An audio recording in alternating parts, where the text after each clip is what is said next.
এটাকে তুফাইল সাহেব বলছে সংগঠন বলছে এগুলো করার জন্য বলছে জামাত ইসলাম করো, জামাত ইসলাম করো। সাধারণ নাগরিক একজন কি নাগরিক তুই? এটা জামাত ইসলামের কাজ। আমরা তো দেখতে পাচ্ছি এতদিন মানুষের ঘরে ঘরে গিয়েছি, আজকে যদি উনার সবাই গেছে, আপনারা গেছেন না না আপনারা গেছেন, আমরা জনগণকে কি জবাব দেবো? না ঠিক আছে, সংগঠন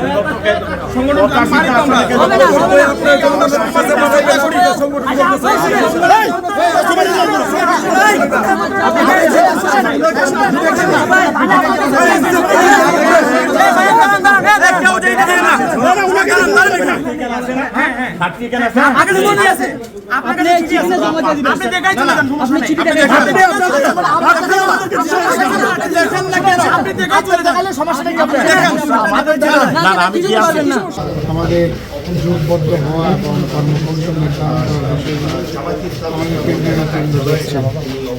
ওইখানে আসলে যাকে আমরা খবর পেয়েছি উনি আসলে জনসম্পৃক্ত মানুষ। বিষয়টা হচ্ছে যে আমরা আমাদের একজন প্রতিনিধি পাঠাচ্ছি, উনি ওইখানে যাবেন, যাওয়ার পরে আমাদের আরও সিদ্ধান্ত আসার বাকি আছে। তো আমরা আপনাকে পাঠাবো, এখান থেকে আমরা আমাদের যোগাযোগ করছি। অতএব আমরা সুশৃঙ্খল সংগঠন, আমাদের কোনোভাবেই আমাদের শৃঙ্খলা বিনষ্ট করাটা ঠিক হবে না।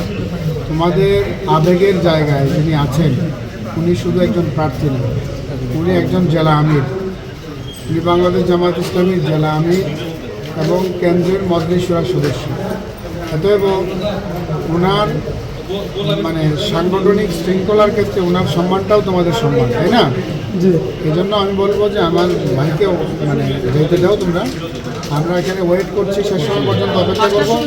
আমার মনে হয় যে পজিটিভ কিছু আসবে।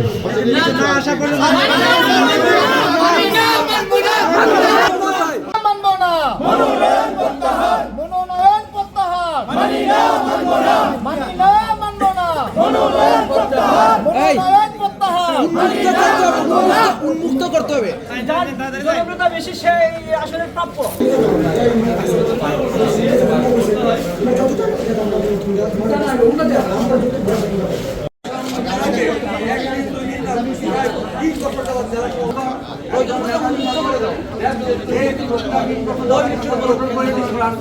যার জনপ্রিয়তা বেশি সেই জনসাধারণের সমর্থনে পার্লামেন্টে যাবে।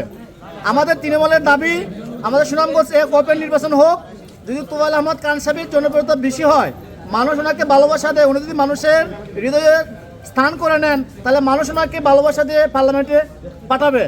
আর যদি আমাদের 10 দলীয় জোট থেকে যাকে মনোনয়ন দেওয়া হচ্ছে, যদি ওনাকে সুনামগঞ্জ একের মানুষ ভালোবাসা দেয়, তৃণমূলের মানুষ যদি ভালোবাসা দেয়, তাহলে সুনামগঞ্জ একের মানুষ ওনাকে পার্লামেন্টে পাঠাবে। আমরা চাই আমাদের তৃণমূলের দাবি সুনামগঞ্জ এক যেন ওপেন একটা নির্বাচন হোক।